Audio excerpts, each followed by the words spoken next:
Je suis Camille Sari, docteur en finance internationale, spécialiste des économies internationales et j'ai beaucoup aussi théorisé sur l'intégration économique maghrébine.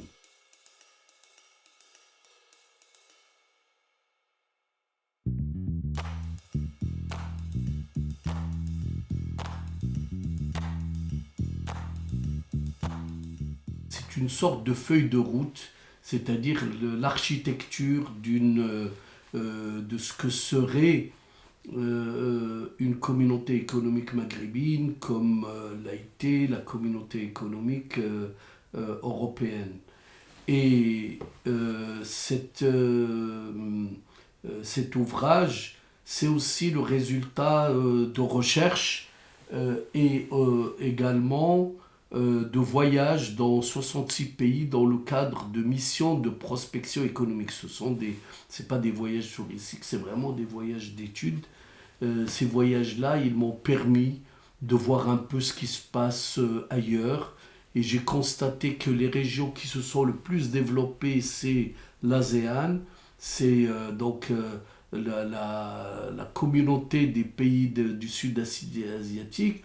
Ce sont des pays qui ont beaucoup de problèmes entre eux. Les peuples se détestent dans certains cas, comme entre les Thaïlandais et puis les Cambodgiens, les Vietnamiens et les Cambodgiens, pour des raisons historiques, il y a des problèmes de frontières. Pourquoi je souligne ça? C'est pour dire aux pays du Maghreb, vous, c'est vrai qu'il y a des problèmes, des conflits politiques, surtout entre l'Algérie et le Maroc, mais ça ne doit pas empêcher de collaborer sur le plan économique, comme ça a été fait dans ces pays-là de l'ASEAN. Il y a le Mercosur en Amérique latine. Il faut savoir que les pays qui constituent une zone économique, c'est-à-dire une communauté économique comme l'Union européenne, euh, ce sont les pays qui ont le plus développé leurs échanges entre eux, 50% au sein de l'Europe, mais aussi se sont renforcés mutuellement. Ils ont mis en commun leur puissance. Au lieu, l'union fait la force, hein, c'est cet adage-là qui doit prévaloir. Les pays du Maghreb, malheureusement, ils échangent entre eux 2 à 4% seulement et ils achètent ailleurs qu'aux voisins. Les frontières entre le Maroc et l'Algérie sont scandaleusement fermées pour des raisons politiques. Et donc, c'est contraire à tous les usages et on peut ne pas être d'accord. Il peut y avoir des conflits politiques, mais ça doit pas. Le commerce doit se poursuivre. Et ça, la région du Maghreb, c'est la région la plus homogène sur le plan du mode de consommation, la langue, etc., la religion, et les coutumes. Et donc, ce sont les dirigeants politiques qui doivent aller de l'avant et oublier leurs querelles qui les empêchent, qui empêchent le développement de toute la région. Et tout le monde aura à y gagner. Il n'y aura pas un qui va gagner plus que l'autre parce que cette dynamique va générer beaucoup de bienfaits, si on peut dire. Actuellement, chaque pays négocie avec l'Union européenne des accords de libre-échange, des accords en matière de commerce, en matière de pêche, etc.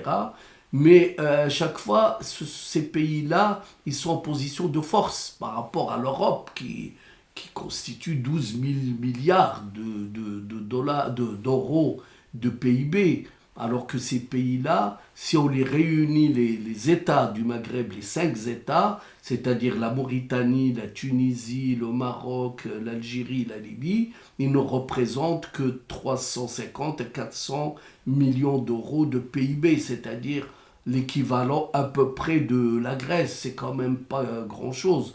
Et donc, ils sont en position de force.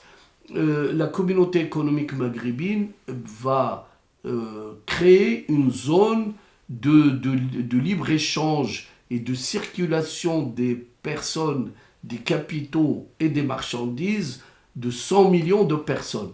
Donc cette étape, elle est importante pour aussi fonder ce que j'ai appelé une communauté de l'énergie. La communauté de l'énergie, c'est de mettre en commun les ressources. Il ne s'agit pas de donner aux uns aux autres. Il s'agit simplement de développer des investissements croisés, de développer une dynamique. Comme ça se fait partout, il n'y a pas de gagnant, de perdant, il n'y a pas un qui donne à l'autre.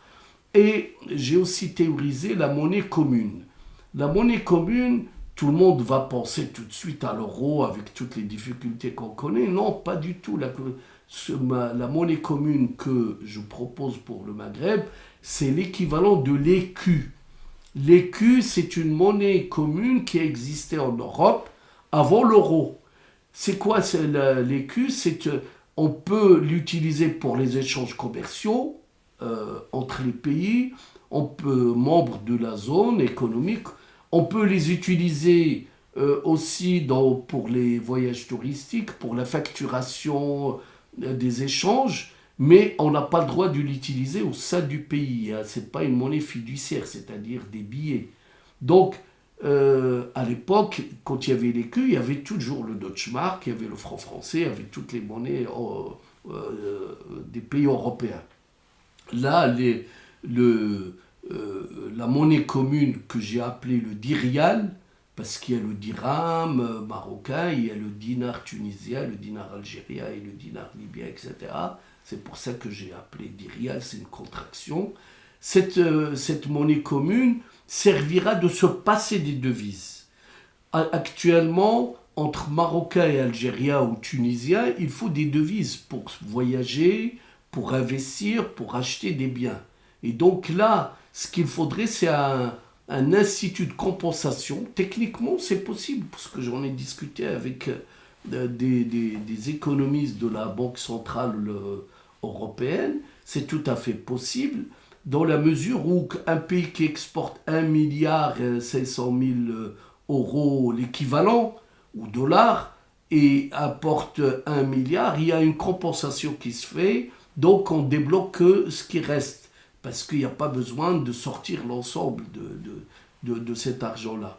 Voilà, et tout ça, ça nous donne une force. Moi j'ai chiffré le gain d'une communauté économique maghrébine à 5-6% de PIB, c'est-à-dire de richesse créée pour tous les pays du Maghreb. Il y aura plus d'échanges, plus d'investissements, ça va créer une dynamique. Et les investisseurs étrangers ils vont venir parce que s'ils installent une usine dans tel ou tel pays, il va vendre pour 100 millions d'habitants. Donc ça crée une dynamique, et puis ça va diminuer les tensions, ça va diminuer le surarmement qui épuise ces pays-là. L'Algérie et le Maroc, c'est les deux premiers clients de l'industrie de l'armement mondial. Ils achètent des armes et on ne sait pas ce qu'ils vont en faire. D'ailleurs, ils ne pourront jamais se faire la guerre parce qu'il y a l'ONU, il y a le Conseil de sécurité, il y a des puissances internationales qui sont là. Donc c'est inutile finalement. Mais s'il y a la paix, tous ces problèmes-là, y compris les problèmes de terrorisme, de sécurité, vont se régler parce qu'il y aura une coordination entre ces pays-là. Voilà, donc c'est un aperçu, mais il faut aller plus loin en regardant un peu chaque étape. Tout ça, ce sont des choses qui ont fonctionné ailleurs, que moi-même j'ai étudié, j'ai vu ce qui marche dans chaque communauté économique dans le monde, et ça permet aux pays du Maghreb de préparer l'avenir. La démographie va augmenter, les ressources vont s'épuiser. Par exemple, l'Algérie va compter 50 millions d'habitants, donc de consommateurs de gaz. Donc l'Algérie va plus exporter du gaz, elle va importer. Donc il faut préparer l'avenir. Et le Maroc, il va avoir une démographie, et puis c'est des pays jeunes. Donc il faut donner du travail à ces jeunes, sinon il y aura des tensions sociales très fortes.